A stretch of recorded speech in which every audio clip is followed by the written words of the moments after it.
जब कोई दीनानाथ को ढूंढता है तो अवश्य मिलते हैं। उस ढूंढने में धैर्य, उत्साह, ये दो चीजें जरूरी हैं। धैर्य नहीं है तो थोड़े दिन में थक जाएगा और कुछ नहीं मिलेगा। उत्साह उत्कंठा को कहते हैं। ब्रह्मा जी ने कहा कि हे नारद, मेरे भीतर उत्कंठा है, इसलिए माया का मेरे ऊपर प्रभाव नहीं पड़ता है। न मैं ऋषि काणी पतंत्य सत्पथो। नारद जी ने पूछा कि पिताजी, उत्कंठा क्या है? तो बोले, बेटा, उत्कंठा उसको कहते हैं न भारती मेंग मृषोपलक्ष्यते। भारती मने मेरे वाणी, जीभ कभी मृषा व्यर्थ की बात नहीं बोलती है। तू उत्कंठा जानना चाहता है तो सुन ले। सारे भागवत में इतना बढ़िया उत्कंठा का वर्णन कहीं नहीं हुआ है भागवत में। एक शब्द भी जीव से फालतू न निकले। हम जैसे लोग घंटों बकबक करते रहते हैं, फालतू बात करते रहते हैं, क्योंकि उत्कंठा नहीं है।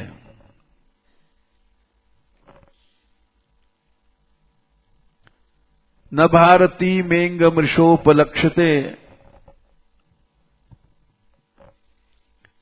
न वै क्वचिन में मनसो मृषा गति।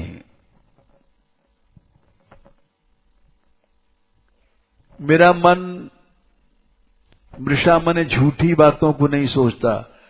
जैसे हम लोग सोचते हैं लड्डू खाएंगे, पेड़ा खाएंगे, बर्फी खाएंगे, अब यहां जाएंगे, वहां जाएंगे, इससे मिलेंगे, उससे मिलेंगे, बस उत्कंठा नहीं है। तो दिन भर मिथ्या विषयों में मन दौड़ता है। तीसरा लक्षण बताया, न मे ऋषिकाणि पतन्त्यसत पथे। जब मन से सोचेगा नहीं, विषयों की याद ही नहीं आएगी, तो इंद्रियां विषयों में नहीं जाएंगी। इंद्रियां विषयों में कब जाती हैं? जब याद आती है लड्डू बड़ा मीठा होता है, तो जीभ लपलपाएगी और लड्डू की ओर दौड़ेगी। अगर लड्डू की याद ही नहीं आवे तो इंद्रियां विषयों की ओर नहीं जाएंगी, कभी नहीं जाएंगी। जो महात्मा लोग बच जाते हैं, कितने महात्मा हैं जिनके जीवन में कभी भी विषय आया ही नहीं। ऐसे हैं दुनिया में लोग, क्योंकि उनको विषयों की याद नहीं आई, तब इंद्रियां विषयों में जाएंगी नहीं।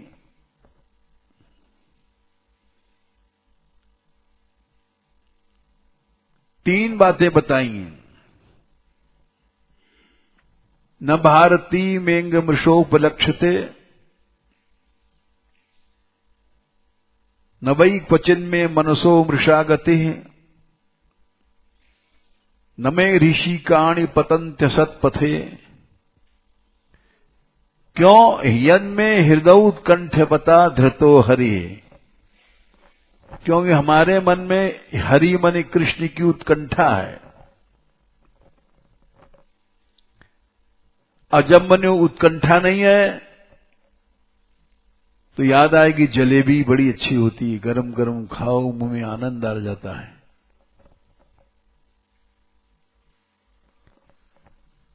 क्योंकि उत्कंठा नहीं है तो विषयों की याद आती है, पैसे की, धेले की, जलेबी की, लड्डू की, पेड़े की।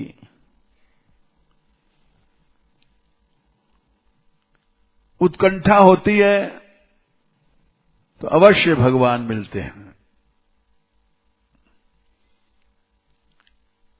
एक तुमको घटना सुनाते हैं, हमारी माता जी सुनाती थी।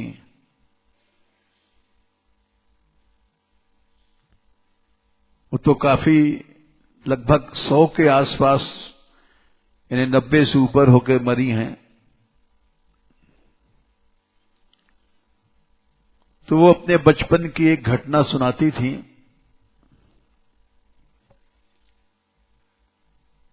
उनका जन्म हुआ था गंगा जी के किनारे, दारागंज एक मोहल्ला है। छोटी सी थी, वहीं पैदा हुई थी।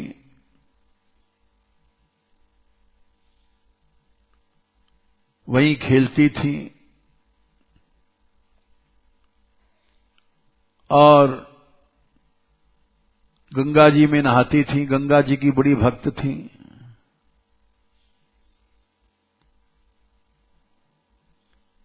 तो बताती थी,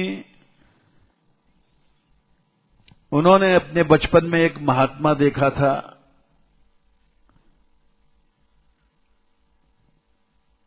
जो गंगा जी किनारे रहता था। और वो चमत्कार बताती थी कि वो कहता था, गंगिया गंगा को अपनी लड़की मान करके, जब तक मैं हूं धारा उधर नहीं ले जाना। धारा बदलती रहती न गंगा की, कभी इस पार कभी उस पार।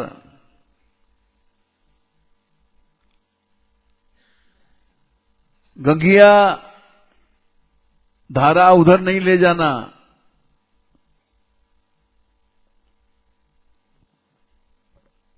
वो जो उपासक हैं देवी के, भगवान के, वो भगवान को बेटा मान लो तो भी कोई हर्ज नहीं है, बेटी मान लो देवी को तो भी कोई हर्ज नहीं है। प्रेम में कोई नियम नहीं होता है। न करीचिन मत्परा शांत रूपे जंक्षन्ति नो में अनिमिषो लेढि हेति येषाम अहम प्रिय आत्मा सुतश्च सखा गुरु सहृदो दैवमिष्टम।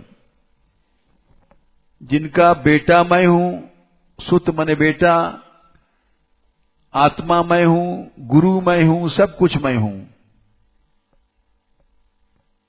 तो गंगा को गंगिया कहते थे। और हर समय हाक थू उनको आदत थी।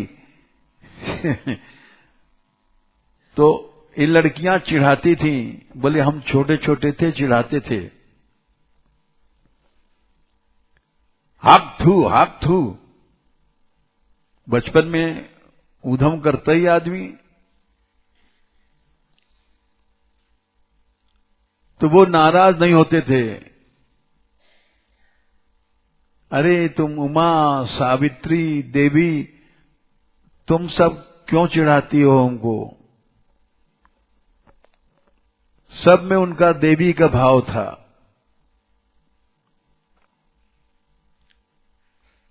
तो जब तक वो जीवित रहे, लोग बताते हैं गंगा की धारा वहीं किनारे पर उनके पास रही। जाने कब से वहां रह रहे थे। बोले हमने भी देखा जब तक वो जीवित रहे गंगा की धारा बदली नहीं। ये बात अचानक याद आ गई, क्योंकि आज हम गए थे वहां। लोग प्रश्न करने वाले अजीब अजीब प्रश्न करते हैं। आस्तिक तो होते नहीं।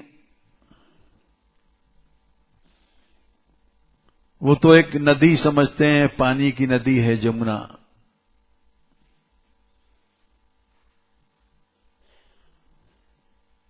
तो उस समय हमें याद आई कि हमारी माताजी सुनाती थी, गंगा की धारा बदली नहीं। गंगिया जब तक मैं जिंदा हूं उधर नहीं जाना।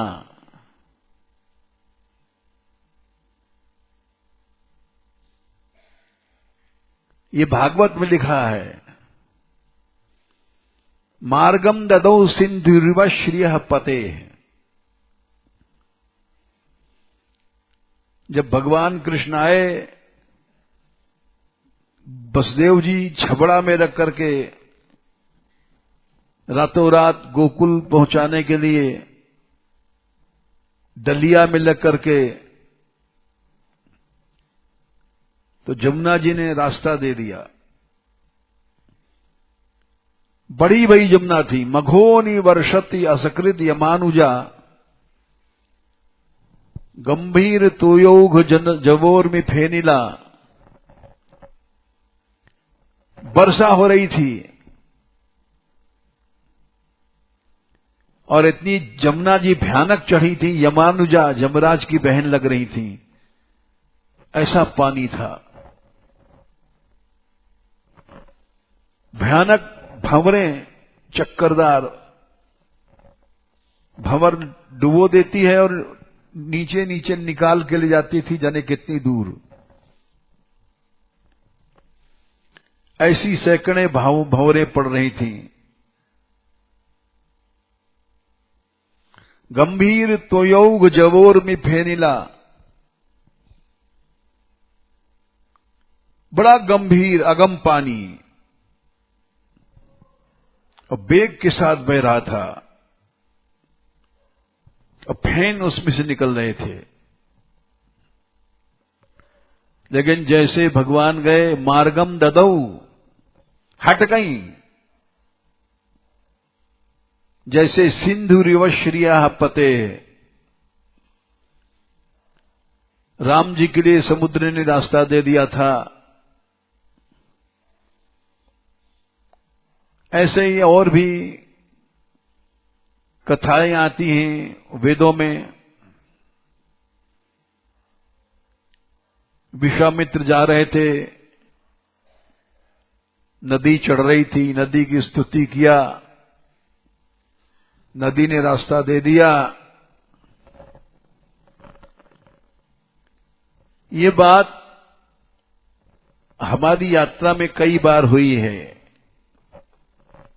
ये घटना हजारों यात्रियों ने देखा है, क्योंकि जब हजारों आदमी देखते हैं तो बात गप नहीं रहते।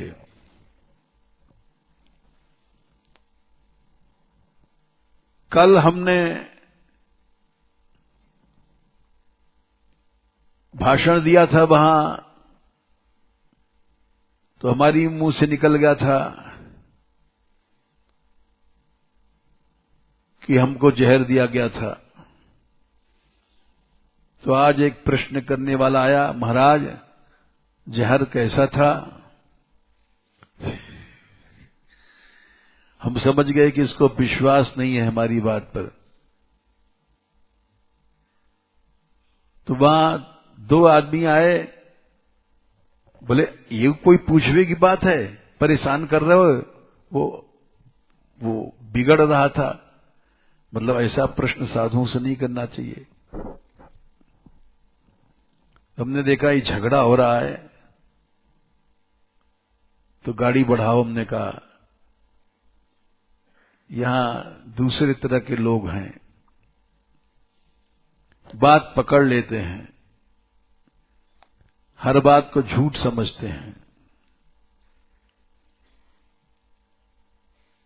लेकिन झूठ नहीं है, हमारी माताजी झूठ नहीं बोलती थी, दिन रात भजन करती थी। जो जो लड़कियां उनकी सेवा में रही जानती हैं, 2 मिनट बात नहीं करती थी, जाओ जाओ बात नहीं करो। हम इकलौते बेटे थे,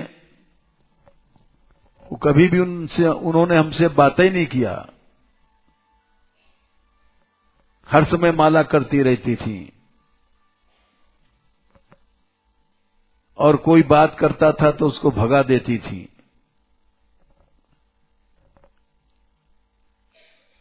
ये चिन्ह बताते हैं कि जीव के ऊपर भगवान की कृपा होती है, हुई थी।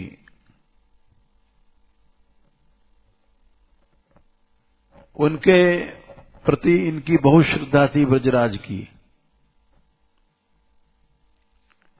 ये रोज उनका जूठन खाते थे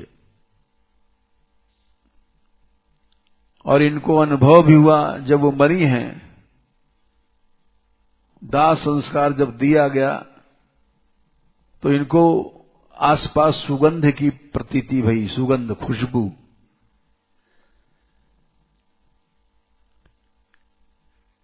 जिसकी दुर्गति होती है उसकी चिता में से दुर्गंध आती है, और जिसकी चिता से सुगंध आती है तो उसकी सद्गति भई है।